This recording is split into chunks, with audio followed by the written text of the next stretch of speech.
Rahul Gandhi's new crusade against what he calls large-scale electoral fraud is an issue that cannot be ignored, viewer. Not just because the allegations are serious, but because Rahul is the leader of the opposition. But does that alone provide him with the cushion on facts and innuendo? Frankly, I'm a little tired of the political crossfire, the dharnas, the protests on this issue. But as a citizen, I'm caught between Rahul Gandhi on the one hand, who refuses to simply sign a sworn affidavit, even if you question the intent of even asking for such a document. And on the other hand, a ruling BJP that refuses to take Rahul Gandhi at face value, refuses to take him seriously, deploying barbs and innuendo rather than simply a factual rebuttal of his claims. If they think he's wrong, the BJP is happy to project Rahul as a man on a mission, not to protect democracy, but to protect himself from the accountability of defeat. So tonight, I'm stepping in to do exactly that on NDTV. Let's pick up each point made by Rahul and we'll just apply some basic factual pressure on it to see if it stands scrutiny. Now, the voter rolls are only Rahul's latest target. Remember that. His blame list has included the media, corporates, the judiciary, Twitter, Facebook, EVMs, and now the voter rolls. The irony? In 2014, when the Congress was trounced with 44 seats, they'd been in power before that for 10 years, remember. If the Election Commission was compromised, then who did the compromising, people are wondering. This is also the leader of a party that has no inner democracy to speak of, as Shashi Tharoor admitted after his own contest against Mallikarjun Kharge, but lectures India on strengthening democracy. Please don't forget, it's the only party ever to impose an emergency in this country. Now let's get to the claims one by one and examine them one by one on facts. Number one, suspicious narrow victories is what Rahul Gandhi talks about. Well, close margins are as old as Indian elections. Congress has benefited from 1 vote and 9 vote wins for decades. In 2004, did you know, over 40 MPs, many from the Congress, won with margins under 10,000? Even P. Chidambaram scraped through with just over 3,300 votes in 2009. If narrow wins equals fraud, the Congress is the last party that can point any fingers.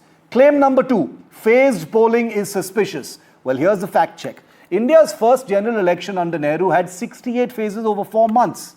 Congress's own 2004 win happened in 7 phases. Phasing is about logistics, security, festivals, not political conspiracy, no matter what anyone says. Claim number 3 by Rahul Gandhi, exit polls don't match the results. Well, exit polls are wrong everywhere, every time. In 2004, they gave the NDA under Atal Bihari Vajpayee 280 plus seats. The NDA got 189 and was bundled out of power. In 2015, Delhi, they gave AAP 45 seats. AAP got 67. It's a pollster problem, not election commission rigging as is being alleged. Number 4, new voters prove rigging. Voter numbers have been rising steadily with India's population from 67.15 crore in 2004 to 96.8 crore in 2024. Maharashtra's 4.4% rise this time is lower than under the UPA in 2004. I bet you didn't know that. Let's come to claim number 5, more voters than population. Rahul Gandhi is stuck on the 2011 census while ignoring natural growth and migration. Today's rolls match the current demographics. Claim number 6, late surge after 5 p.m. in elections. EC data shows the opposite, that the turnout actually drops or dropped after 5 p.m. Claim number 7, the Election Commission hides digital rolls. Well, rolls are given to all parties, including the Congress party, in searchable PDF form. Every Congress booth agent signed Form 17C without protest. So why is it coming out now? Is the idea that it took 6 months to put all this information together, does that really stand up against a factual rebuttal? Number 8, CCTV access is blocked, says Rahul Gandhi. Well, the law the Congress itself passed limits CCTV access to protect voter privacy in sensitive areas. No Congress candidate even applied for access before this. Number 9, he says the Karnataka rolls are rigged by the BJP. He's put out data. In 2024, Karnataka was under a Congress government. They had won in 2023. Their roles, their responsibility. The BJP's wins came in segments Rahul never even mentioned. The real anomalies were in Congress strongholds like Shivaji Nagar and Chamrajpet, stuffed with duplicates. And finally, number 10, claim number 10, the inconvenient truth Biggest irregularities are in Congress bastions, from Malegaon's 43.5% voter list spike to Kerala's 6.25 lakh bogus entries.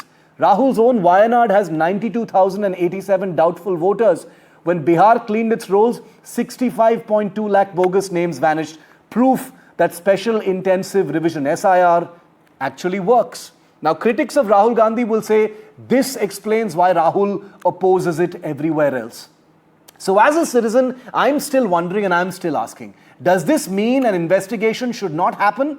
Absolutely not. It must happen. I believe an investigation must happen. I don't buy the technical or rule-based jugglery of the Election Commission demanding sworn affidavits from the leader of the opposition. But I equally wonder why, if Rahul Gandhi is going the distance and isn't afraid to stand in front of the data he has brandished in front of the country, why is it such a big deal signing a document and making this a formal mission on paper as the EC is demanding? Why not put them in a corner and say, sure, I've got nothing to hide and I can defend this data? Why give the Election Commission and BJP a reason to point fingers and say, look, Rahul is shooting and scooting? Why make a minor technical demand, even if politically colored, a prestige issue? Unless this is about innuendo and not really about facts. If that's the case, then let us all as citizens watch as our electoral system is hauled through the mud with nobody really caring if it is genuinely scrutinized.